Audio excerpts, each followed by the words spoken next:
एक लड़की थी, बहुत मासूम। उसकी शादी हुई और उसने अपने पति पर भरोसा करके मीन्स कि सब कुछ सोचा कि ये तो शादी से पहले, क्योंकि वो इतना ज़्यादा उसको अच्छे से ट्रीट करता था, तो वो इतनी मासूम थी, वो तो अपने जैसा ही उस आदमी को भी समझी जो कि मेरा पति है, बहुत ही अच्छा होगा। एक छोटी सी कहानी है। वीडियो शुरू करने से पहले, इस कहानी की शुरुआत करने से पहले मैं सभी से कहना चाहूँगी, अगर आप इस वीडियो को फर्स्ट टाइम देख रहे हैं मेरे चैनल पर, तो प्लीज़ लाइक, सब्सक्राइब, शेयर ज़रूर कीजिएगा।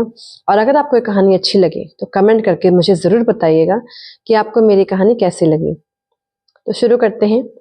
एक लड़की जो बहुत मासूम है और उसे सब इंसान, सामने वाला हर कोई अपने जैसा ही लगता है, तो उसको ऐसा लगता है कि जो भी मेरा पति, होने वाला पति है, तो बहुत ही अच्छा होगा, क्योंकि वो बहुत अच्छे से ट्रीट करता है। अब हम किसी के मन की असलियत तो नहीं जान सकते ना, उसी तरह उस लड़के के साथ भी हुआ। तो लेकिन शादी के बाद तो वो एकदम बदल गया। वो तो सिर्फ एक बेटा बन के रह गया। उसका बेटा हुआ, लेकिन उसने कोई मतलब नहीं रखा अपने बेटे से। और बेटा होने के बाद तो वो बिल्कुल उसको ऐसा लगा जैसे उससे कोई फर्क ही नहीं पड़ता, बेटा उसका जैसे है ही नहीं।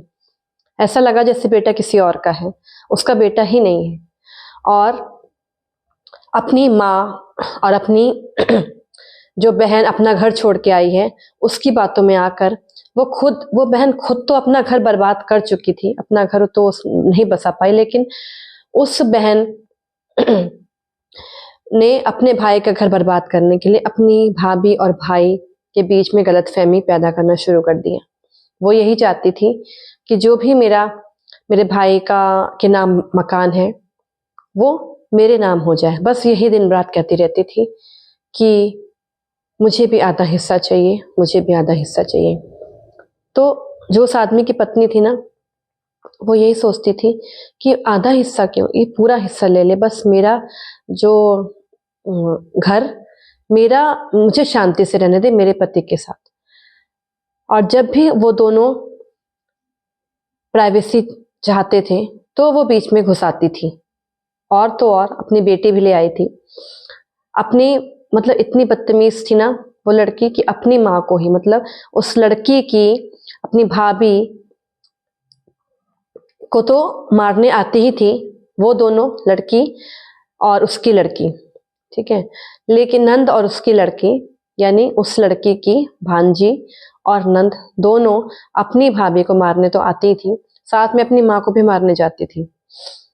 उन्हें उनकी माँ ने ऐसे ही संस्कार दिए थे। तो एक दिन क्या हुआ कि बेटा बहू की लड़ाई हो गई, और बहू ने अपने आप को बचाने के लिए उस बेटे को, अपने पति को, मतलब ये सोचा कि किसी तरह से ये, मतलब कंट्रोल में आ जाए, किसी तरह से ये शांत हो जाए। लेकिन वो क्या हुआ, मतलब लड़ाई उन दोनों की हो रही है, और बीच में जो भांजी होती है और नंद, वो दोनों उनके कमरे में, उनको इतनी शर्म नहीं आती है कि मेरा जो भाई है और भाभी है वो दोनों अपना अलग कमरे में है, तो उनके बीच में मैं क्यों जाऊं।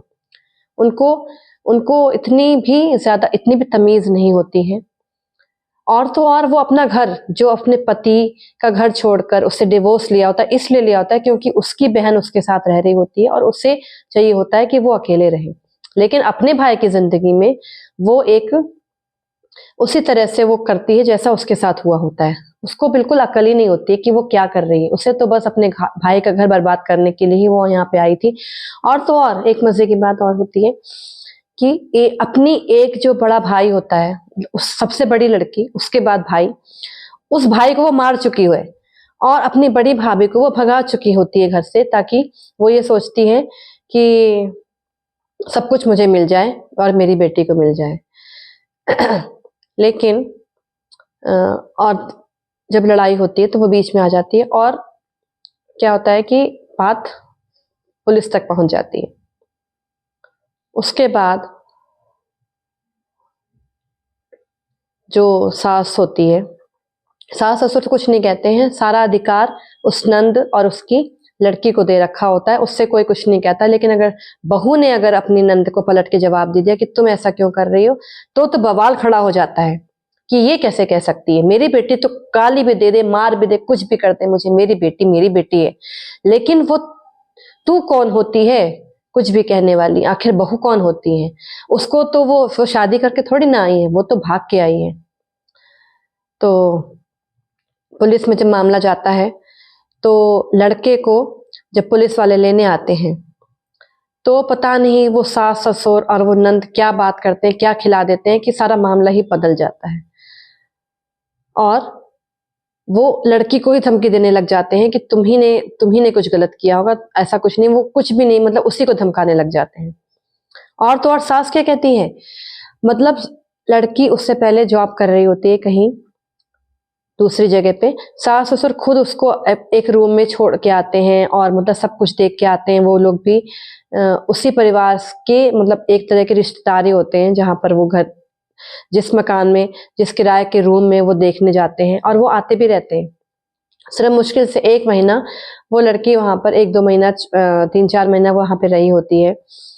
और उसके बाद तो सासू माँ इतनी बेशरम कि मतलब सब कुछ वो खुद ही उस अपनी बहू को छोड़ के आई, सास ससुर दोनों गए छोड़ने आए और उसको रूम दिला के गए। और उसके बाद पुलिस वालों के सामने ये कहती हैं कि इसका तो पता नहीं क्या चक्कर था वहां पर और किसी और आदमी के साथ रह रही थी। अरे इतनी भी शर्म नहीं आती उस बुढ़िया को कि वो अपनी जिस बहू को वो खुद ही रूम दिला के आई होती है, वो सिर्फ अपने बेटे को बचाने के लिए ये नहीं सोचती कि मेरे बेटे ने गलत किया, वो उसका इल्जाम भी अपनी बहू पर लगा देती है कि नहीं यही गलत है, ये तो दुष्चरित्र, इतना गलत।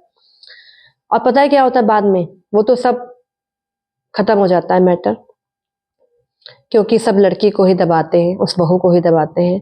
और आखिर में वो मरती क्या ना करती, सब कुछ केस खत्म हो जाता है, क्योंकि कोई उसका साथ देने वाला वहां पर होता ही नहीं है। कोई भी ऐसा समझदार नहीं होता जो उसके पक्ष में बोले, और पति तो मूर्ख होता ही है। तो फिर क्या होता है कि जब सास का समय आता है, जब उसके पाप बहुत ज्यादा बढ़ जाते हैं, तो उसने जो भी बोला होता है ना अपने मुंह से गंदा, अपनी बहू के लिए और दूसरों के लिए, उसकी माँ के लिए, इसके लिए, उसके लिए, तो उसकी बहू ने उस समय कहा होता है तुमने ये गलत बोला है ना, तुम्हारे मुंह पे कीड़े पड़ेंगे, उसी समय बोला होता है, क्योंकि उसे पता होता है कि मैं सही हूँ।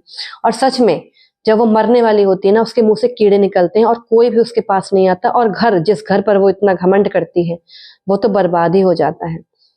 तो जो भी सास अपनी बहू के साथ इतना अत्याचार करती है कि अपने बेटे को समझाने की जगह, अपनी लड़की को समझाने की जगह बहू पर गलत गलत इल्जाम लगाती हैं, उसको दुष्चरित्र समाज के सामने बनाती हैं, तो उन्हें इसी समाज, इसी जन्म में अपने जो कर्म हैं, जो उनके मुंह से कीड़े निकलेंगे ही निकलेंगे, उनका घर बर्बाद होगा ही होगा, क्योंकि उन्होंने अपने घर की एक नहीं 2-2 लक्ष्मियों को अपने घर से बाहर निकाला है, उनका अपमान किया है।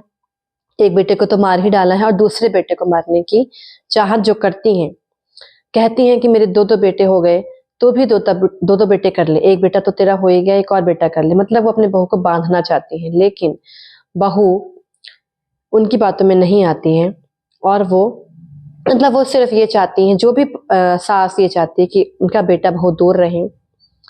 तो वो और पति भी ऐसे मूर्ख होते हैं जो ये नहीं समझ पाते कि मेरा जो माँ है वो मेरे पत्नी के खिलाफ मुझे भड़काकर मेरा घर बर्बाद कर रही है।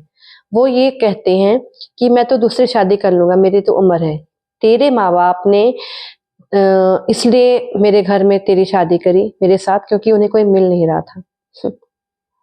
और ये ये सब जो कुछ भी होता है ना, ये सब भगवान देख रहा होता है, और बहू अगर सही है तो एक ना एक दिन उन सबको सजा मिलती है। इसलिए अगर आप भी ऐसा कर रहे हैं तो सुधर जाइए, अभी भी समय है, क्योंकि इस जन्म का हिसाब, अपने गलत कर्मों का हिसाब, जो बहू, जो किसी की बेटी है, अपना घर छोड़कर आपके भरोसे आई है, उसके साथ गलत ना करें, क्योंकि उसकी बद्दुआ, उसकी आह, उसकी दिल की जो भी आप जितना उसने सताया है, ना, वो जब निकलेगी और जो आपको लगेगी आपके घर को बर्बाद कर देगी।